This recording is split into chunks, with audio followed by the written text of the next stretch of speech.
Go count the bottles under your kitchen sink. Go on, I'll wait. Most houses I've been in, it's 9 to 14.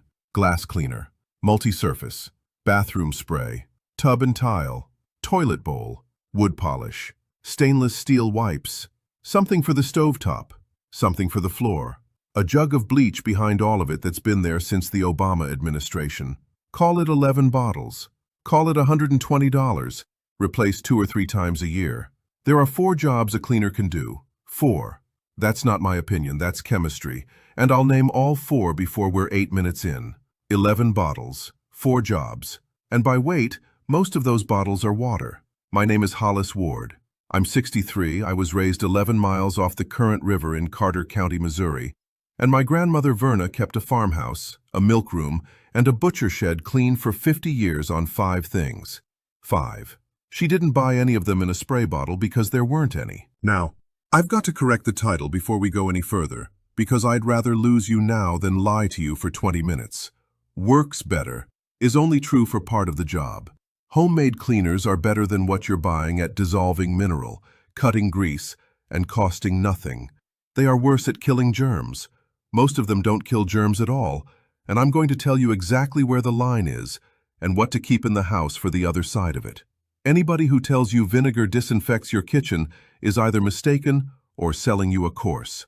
Stay with me. By the end, you'll know the 4 jobs, the 5 things that do them, what they cost, the exact mixing ratios, and the 2 combinations that will put you in an emergency room. Pull one of those bottles out and turn it around. Read the ingredients. On most of them, you'll find water listed first, which by law means it's the largest component, then a surfactant or 2, then a solvent, then fragrance. That word, fragrance, can stand in for dozens of separate compounds, and for most of my life the company was not required to tell you what any of them were. I'll come back to that, because the year that changed is more recent than you'd guess. A 28-ounce spray bottle of all-purpose runs $4 to $6. Somewhere between 90 and 95% of what's in your hand is municipal tap water that got put in a truck in Ohio and hauled to a shelf in Missouri. You are paying freight on water. And here's what gets me. You already have water. It comes out of the wall. What you're actually buying is the 2 or 3 tablespoons of active ingredient in the bottom of that bottle, and a plastic trigger, and a smell. Verna's whole cleaning cabinet cost less per year than one of those bottles costs now. There are 4 jobs. Everything in that cabinet is doing one of them, and most bottles do exactly one. Job 1 is grease and protein, fat, oil, food film, body oil on a light switch, cooked on drippings. That job takes an alkali, a base, the opposite end of the scale from an acid, or it takes a surfactant. A surfactant is a molecule built with 2 ends. One end likes water, the other end likes oil. It grabs the grease with one hand and the rinse water with the other, and drags it down the drain. That's all soap has ever been. That's all detergent is. Job 2 is mineral. Hard water scale on your faucet, the white ring in the toilet, soap scum on the shower door, rust, the cloudy film on your glassware. That's rock, and rock takes an acid. Job 3 is stain and color. Coffee, tea, wine, mildew marks. That takes an oxidizer, which is a fancy way of saying bleach, whether that's chlorine bleach or oxygen bleach. Job 4 is germs, actual pathogens. That is its own separate operation. It is not the same as cleaning, and almost nothing homemade does it. 4 jobs: grease, mineral, stain, germs. Now go back to those 11 bottles and sort them. Your glass cleaner and your multi-surface and your stainless wipes and your floor cleaner are all doing job 1 with slightly different smells. Your tub and tile and your toilet bowl cleaner are both doing job 2. The label is different. The chemistry is the same. You are not buying 11 products. You are buying 4 products 11 times. Now let me take away the thing you've been told 1,000 times, because if I don't, nothing else I say will stick. Vinegar and baking soda do not clean anything when you mix them together. I know, everybody has seen the video. You dump baking soda down the drain, you pour vinegar on top. It foams up like a school science fair, and it feels like something enormous is happening. Here's what's actually happening. Vinegar is an acid. Baking soda is a base. When an acid and a base meet, they neutralize each other. The fizz you're watching is carbon dioxide gas coming off. And what's left in the bottom of your sink when the bubbles stop is water with a little sodium acetate dissolved in it. Salt water. You made salt water. You had an acid that could have dissolved mineral. You had a base that could have cut grease. You put them in the same jar, and they destroyed each other, and you cleaned with the leftovers. That's the whole trick. Two useful things, cancelled, on purpose, in front of you. And it looks so much like work that nobody ever questions it. The foam does one honest thing. The physical bubbling can loosen a hair clog in a drain by agitation, the same way shaking a jar loosens what's stuck to the sides. That's mechanical, not chemical. And boiling water does it about as well. Use the vinegar. Use the baking soda. Never in the same container. That single rule is worth the 20 minutes by itself, and now the rest of it will make sense. If you've been mixing those two for years, tell me in the comments what you were using it on. I want to know where this one got started because it's the most repeated wrong thing in this entire subject. Here's the principle, and it's worth slowing down for.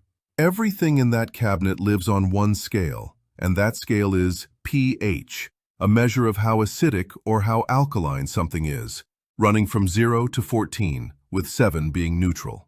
Below 7 is acid, above 7 is alkaline. Distilled white vinegar sits at about 2.4, strong acid by kitchen standards. Baking soda, sodium bicarbonate, sits at about 8.3, just barely alkaline. It's a mild abrasive and a deodorizer, and that's mostly what it's good for. Washing soda, sodium carbonate, the yellow box. Different product, different aisle, sits at about 11. That is a serious alkali. It will cut grease that baking soda won't touch, and most people have never bought a box in their life because they think it's the same thing. It is not the same thing, and here is the part I like. You can make it in your oven. Spread baking soda on a sheet pan, half an inch deep, 400 degrees, 1 hour. Stir it once. The heat drives off water and carbon dioxide, and what's left is sodium carbonate. You'll know it worked two ways. It goes from bright white and clumpy to dull, gritty and loose, and it loses about 37% of its weight. A $3 box of baking soda becomes about $2 worth of washing soda while you watch television. Now put the whole thing together into one sentence, and this is the sentence I want you to carry out of here. Acid for rocks. Alkali for grease. Water stains, hard water crust, toilet rings, kettle scale, soap scum. That's rock. That's an acid job. That's vinegar or citric acid. Stovetops, range hoods, greasy walls, laundry, the trap under the kitchen sink. That's an alkali job. That's washing soda or dish detergent.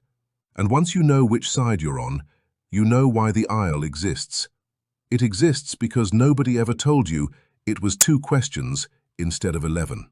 There's a third thing washing soda does that's worth a minute. In hard water, dissolved calcium and magnesium grab onto soap before the soap can grab onto dirt. That's what makes soap scum and what makes your laundry go grey. Washing soda locks up those minerals so the soap can do its job. Chemists call that chelation. One molecule wrapping up a metal ion so it can't react anymore. Which is exactly what the municipal water plant does when it softens your water before it ever reaches your house. Same chemical, same reaction. They do it at 1 million gallons. You do it in a yellow box. So why didn't anybody tell you? There's no conspiracy, and I won't insult you with one. There are 2 documented dates. They're both recent, and they're both worse than a conspiracy because they were entirely legal. The first one is September 2nd, 2016. On that day, the Food and Drug Administration issued a final rule pulling 19 active ingredients, including triclosan and triclocarban, the 2 most common ones, out of over-the-counter antibacterial hand soaps and body washes. Not because they were proven dangerous, because of something worse. The FDA had asked the manufacturers, back in 2013, to submit data showing these products were safe for daily long-term use and more effective than plain soap and water. 3 years. And the companies either submitted nothing or submitted data that didn't answer the question. Read that again. The people selling antibacterial soap could not demonstrate that it beat a bar of plain soap for decades. And the FDA said so in the Federal Register, in plain English, and pulled it. Plain soap, which is what Verna made in a kettle in the yard. The second date is October 15th, 2017. That's the day California signed the Cleaning Product Right to Know Act, Senate Bill 258. It made California the first state in the country to require cleaning product manufacturers to list their ingredients online by January 2020 and on the label itself by January 2021. The first state in 2017. Which means that for the entire lifetime of everybody watching this who's under 50, there was no requirement anywhere in the United States that the bottle under your sink tell you what was in it. And the fragrance formula is still protected as business information. Nobody suppressed vinegar. Nobody had to. They put a smell in a bottle, put a claim on the front, and were not obligated to explain the back. 2 generations later, a woman who knows the difference between an acid and an alkali is considered eccentric, and a woman with 14 bottles under her sink is considered normal. The knowledge wasn't taken. It was outsold, in an aisle, with a fragrance. 5 things. Everything I've described gets done with 5 things, and I'll give you real prices. Distilled white vinegar, 5%. A gallon runs $4 to $5. That 5% is acetic acid. The other 95 is water. This is your acid. Washing soda, sodium carbonate. A 55-ounce box runs $5 to $7. Laundry aisle, usually the yellow one. This is your alkali. Or bake your own. Baking soda. 13.5 pounds at a warehouse store runs $10 to $12. This is your mild abrasive and your deodorizer, and it's the raw material for the washing soda. Plain liquid dish detergent, $3. This is your surfactant, any brand. It does not need to be the expensive one. 70% isopropyl alcohol, $3 a quart at any pharmacy. This is your fast-drying streak remover for glass and stainless, and it's the one thing on this list that does have real germ-killing ability at that concentration. $25, give or take. That's the whole cabinet. One thing worth adding if you've got hard water like we do out here on limestone. Citric acid. A pound runs $8 to $10 in the canning aisle. It's a stronger acid than vinegar, it has no smell, and it's what I use in the kettle in the coffee maker. And one thing to buy separately and keep separately, regular chlorine bleach, not for daily cleaning. For the one job nothing else on this list does, which is job 4, actual disinfection after raw chicken, or when there's a stomach bug in the house. CDC dilution is 1/3 of a cup of standard household bleach per gallon of cool water, mixed fresh that day, left wet on the surface for a minute. It loses strength once mixed, so mix what you'll use. Here's what to mix, in what proportion, for what. All-purpose spray, 32-ounce bottle, half water, half white vinegar, 1 teaspoon of dish detergent. Counters, sinks, tile, appliance fronts, the outside of the toilet. Glass and mirrors. 32 ounces of water, a 1/4 cup of vinegar, a 1/4 cup of 70% isopropyl. The alcohol is what makes it flash off before it can streak. No soap in this one. Soap is what leaves the film you've been fighting. Heavy grease, range hood, stovetop, oven door. 2 tablespoons of washing soda in a quart of hot water. Wear gloves. At pH 11, this will dry your hands out, and it will strip a wax finish, so it stays off waxed wood and off aluminum. Scouring paste. Baking soda and just enough dish detergent to make a paste about like frosting. Sinks, tubs, cooked on pans. Non-scratching on porcelain and stainless. Hard water and lime scale. Straight vinegar, or a tablespoon of citric acid in a cup of hot water. Soak it, don't scrub it. Wrap a faucet in a vinegar-soaked rag and a plastic bag. Leave it an hour. Wipe it off. The mineral comes off with a thumb. Kettle or coffee maker. 1 tablespoon citric acid. Full reservoir of water. Run it through. Run 2 clear cycles after. Laundry booster. Half a cup of washing soda in with your normal detergent. If your water is hard, this will do more for your towels than any product sold for the purpose. Drains. A cup of washing soda followed by a full kettle of boiling water. Not baking soda. Not vinegar. The alkali saponifies the grease in the trap, turns it into soap, which then rinses, and the boiling water carries it out. Which is the same reaction that made the soap in the first place. Fat plus a strong alkali equals soap. Chemists call it saponification, And it's what Verna was doing when she boiled rendered hog fat with lye, leached out of hardwood ashes in a barrel behind the smokehouse. Every farm that butchered in the fall made soap in the fall. It was the same animal.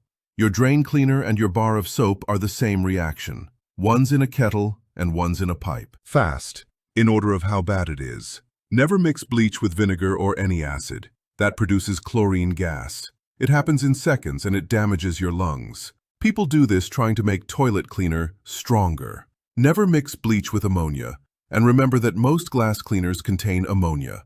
That produces chloramine. Same story. If you take one thing from this section, bleach mixes with water. Nothing else. Ever.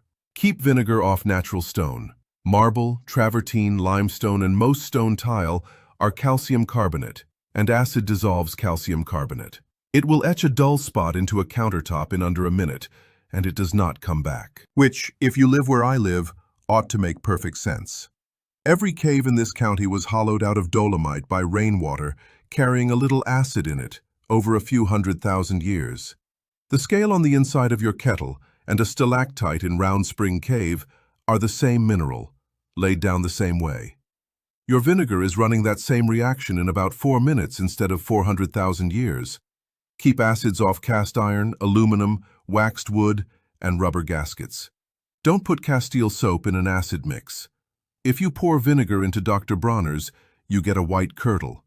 That's real soap coming apart back into fatty acids, the saponification running backwards. Dish detergent isn't soap in that sense, and won't do it. That's why my all-purpose recipe calls for detergent. Don't expect a homemade spray to disinfect. 5% vinegar is not registered with the EPA as a disinfectant, and it does not perform like one. It cleans. Cleaning removes most of what's on a surface, and that is genuinely most of the battle. But raw chicken juice, a norovirus in the house, a cutting board that touched pork, that's bleach, or a registered product, at the dilution on the label, left wet for the contact time on the label. Knowing that line is what makes you competent instead of just cheap. Label everything. A marker on masking tape. I have watched a grown man take a mouthful out of a Gatorade bottle full of washing soda solution, and I do not want to watch it twice.